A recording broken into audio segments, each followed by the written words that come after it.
तो आगे बढ़ते हैं हम नेक्स्ट क्वेश्चन की तरफ। एक्सरसाइज 3.2 का फर्स्ट का थर्ड पार्ट क्या है हमारे पास में। क्वेश्चन है 3x - y = 3 और 9x - 3y = 9। तो आते हैं सॉल्यूशन की तरफ, कैसे से सोल्व करेंगे और कैसे क्या इसमें x की वैल्यू और y की वैल्यू निकलेगी या नहीं निकलेगी वो कंफर्म करते हैं। सबसे पहले मैं दोनों इक्वेशन को अगर ध्यान से देखूं, हमारे पास में इक्वेशन फर्स्ट है 3x माइनस का y = 3। ये क्या हमारे पास में इक्वेशन नंबर फर्स्ट है। उसके आगे अगर मैं बात करता हूँ सेकेंड इक्वेशन की तरफ, तो सेकेंड इक्वेशन है हमारे पास में 9x - 3y = 9। क्या यही है हमारे पास में सेकेंड इक्वेशन। मैं सोच रहा हूँ कि इसको थोड़ा सा मैं सोल्व कर लेता हूँ। कैसे? मुझे ऐसा लग रहा है कि लेफ्ट साइड में इनमें से 3 कॉमन आ रहा है। जी बिल्कुल आ रहा है। तो ब्रैकेट में क्या बचेगा, जब आप 3 कॉमन लोगे तो क्या हो जाएगा 3x माइनस का y = 9। ठीक है, ये जो मल्टीप्लाई में 3 है ये इधर कहाँ चला जाएगा, डिवाइड में, यानी 3x माइनस का y = 9/3। और अगर आप इसे कैंसिल करोगे तो 3 × 1 = 3, 3 × 3 = 9, यानी 3x माइनस का y = 3। ये इक्वेशन नंबर हमारी सेकंड थी। इसको बस मैंने थोड़ा सा मॉडिफाई कर दिया या सोल्व कर दिया आप कह सकते हो। लेकिन अगर आप नोटिस करो तो आपको नहीं लग रहा इक्वेशन नंबर फर्स्ट और इक्वेशन नंबर सेकंड दोनों इक्वल है। अगर फर्स्ट इक्वेशन और सेकंड इक्वेशन दोनों इक्वल है, मतलब इस क्वेश्चन में हमारे पास में ना तो x की वैल्यू आएगी और ना ही y की वैल्यू आएगी। इसका मतलब हमारे पास में इसके इनफाइनाइट मेनी सॉल्यूशन है। हर पॉइंट के ऊपर क्या है, इसके सॉल्यूशन है। आप चाहो तो ऐसा भी कर सकते हो, इक्वेशन फर्स्ट जो है हमारे पास में इससे x की वैल्यू निकालो और उसमें पुट करो सेकेंड इक्वेशन में, तो हमारे पास में पूरा कैंसिल हो जाएगा, ना x बचेगा ना y बचेगा। ओवरऑल इसमें क्या आ जाएगा, इसमें मैं लिख देता हूं इनफाइनाइट मेनी सॉल्यूशन। इनफाइनाइट क्या आ जाएंगे इसमें, मेनी सॉल्यूशन, क्योंकि यहाँ पर हर इक्वेशन पे सेटिस्फाई होगा ये, क्योंकि दोनों इक्वेशन क्या है, इक्वल है।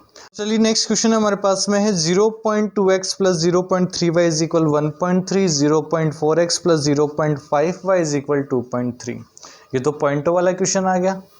इसको सोल्व कैसे करेंगे उसके बारे में देखिए आप ध्यान से, एक मिनट। तो हम क्या करेंगे, पॉइंट वाला है तो सबसे पहले हम इसे नॉर्मल बनाने की कोशिश करेंगे। नॉर्मल कैसे बनाएंगे वो देखना। Multiply both equation by 10। दोनों इक्वेशन को मैं किससे मल्टीप्लाई करने वाला हूं, 10 से। कैसे? अगर आप फर्स्ट इक्वेशन को 10 से मल्टीप्लाई करो, 10 × 0.2x + 0.3y = 1.3। फर्स्ट इक्वेशन यही है। अगर मैं इसको 10 से मल्टीप्लाई करना चाहूं तो 0.2 को जब आप 10 से मल्टीप्लाई करोगे तो हो जाएगा 2x, प्लस 10 को अगर आप 0.3 से मल्टीप्लाई करोगे तो हो जाएगा 3y = 10 को अगर 1.3 से मल्टीप्लाई करोगे तो क्या हो जाएगा 13। इससे नाम दे देते हैं हम इक्वेशन नंबर फर्स्ट का।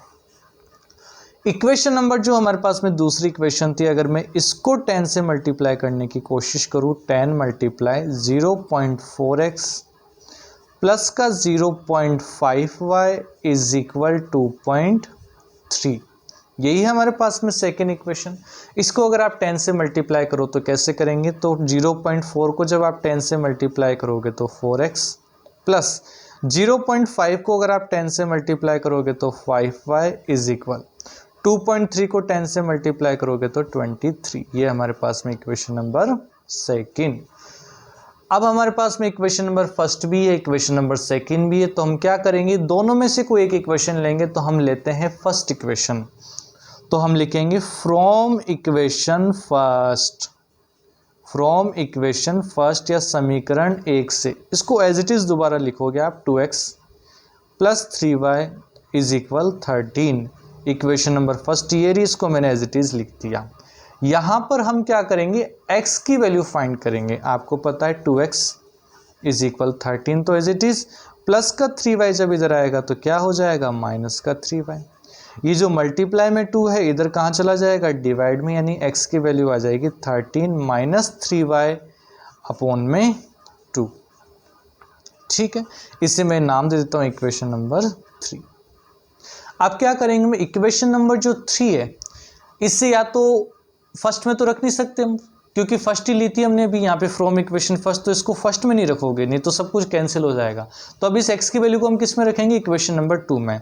तो हम लिखेंगे put value of x, put value of x in equation, कौन सी इक्वेशन में रखोगे आप, सेकंड में, क्योंकि हमने फर्स्ट उठाई थी। अगर आप ध्यान से देखो तो फर्स्ट उठाई तो फर्स्ट को फर्स्ट में नहीं रखना है, सेकंड में रखना है। और अगर आप सेकंड उठाते हो तो सेकंड को सेकंड में नहीं रखना है, फर्स्ट में रखना है। तो हमारे पास में सेकंड इक्वेशन क्या है, 4 इंटू ब्रैकेट में मैं अगर x की जगह क्या लिखूंगा, यहां से 13 माइनस 3y अपॉन में 2 ब्रैकेट क्लोज। उसके बाद में क्या है, प्लस का 5y इज इक्वल 23। ये हमारे पास में था। यहां पर मैंने कुछ नहीं किया, बस सेकेंड इक्वेशन में x की जगह मैंने यहां से वैल्यू पुट कर ली, ये वाली 2 1 जा 2 और 2 2 जा 4। हमारे पास में इक्वेशन क्या बची, ये वाली 2 ब्रैकेट के अंदर 13 minus 3y bracket close plus 5y is equal 23। ये इक्वेशन हमारे पास में बची। अब यहां पर मैं क्या करूंगा, 2 को दोनों से मल्टीप्लाई करूंगा, तो क्या बचेगा, मैं इक्वेशन को वापस फाइनली ऊपर लिख देता हूं। हमारे पास में इक्वेशन थी 2 ब्रैकेट में 13 minus 3y bracket close plus 5y is equal 23। ये हमारे पास में इक्वेशन थी। अब इसे सॉल्व करेंगे, जब 2 अंदर जाएगा तो क्या हो जाएगा, 13 2 जा 26 माइनस 2 3 जा क्या हो जाएगा 6y। आगे तो एज इट इज है, प्लस का 5y is equal 23। 26 as it is है, मुझे पता है माइनस और प्लस क्या होता है, माइनस होता है। 6 में से 5 जाएंगे तो क्या बचेगा, 1y बचेगा, और बड़ी डिजिट या ग्रेटर डिजिट का क्या आएगा, साइन आएगा। प्लस का 26 जब राइट साइड में जाएगा, देखो माइनस का 1y में एज इट इज रख रहा हूँ, 23 भी एज इट इज है। मुझे बस इतना पता है, प्लस का 26 जब राइट साइड में जाएगा तो माइनस का 26 हो जाएगा। माइनस का 1y इज इक्वल 26 में से 23 जाएंगे तो 3 बचेगा, और बड़ी डिजिट का क्या आता है, साइन आता है। माइनस से माइनस कैंसिल, ओवरऑल y की वैल्यू, क्योंकि 1 को y से मल्टीप्लाई करो तो y आता है, y की वैल्यू क्या आ गई हमारे पास में, 3 आ गई। y की वैल्यू जैसे ही 3 आ गई, इसका मतलब अब हम क्या करेंगे, x की वैल्यू निकालेंगे। तो कैसे निकालेंगे हम इस इक्वेशन को, या फिर ऐसे कह सकते हैं, put value of y in equation. कौन सी इक्वेशन में रख देंगे अब अपन, आप चाहो तो फर्स्ट में रख दो, आप चाहो तो सेकंड में रख दो। मैं सोच रहा हूं फर्स्ट में रख लेते हैं, ज्यादा क्यों अपने को दिक्कत क्रिएट करनी। तो 2x प्लस 3 मल्टीप्लाई, y की जगह मुझे क्या लिखना है, y की जगह मुझे लिखना है 3 इज इक्वल 13। यानी अगर हम इसको और सॉल्व करें आगे तो 2x प्लस 3 3 जा कितना होता है, 9 होता है, बिल्कुल सही जवाब। 2x इज इक्वल, प्लस का 9 जब राइट साइड में आएगा तो क्या हो जाएगा, माइनस का हो जाएगा। यानी 2x इज इक्वल 13 में से 9 जाएंगे तो कितना बचेगा, 4। x की वैल्यू निकालनी तो मल्टीप्लाई वाला इधर कहाँ चला जाएगा, डिवाइड में। यानी हमारे पास में x की वैल्यू हो गई 4/2। 2 1 जा 2, 2 2 जा 4, यानी x की वैल्यू आ गई हमारे पास में 2। तो फाइनली हमारे पास में जो वैल्यू आई है x और y की, तो वो लिख देते हैं अपन। So value of x is equal to and value of y is equal 3।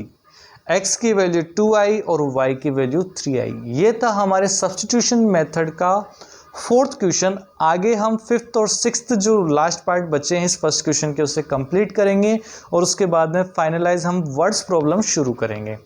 इसी तरह बने रहेगा। धन्यवाद।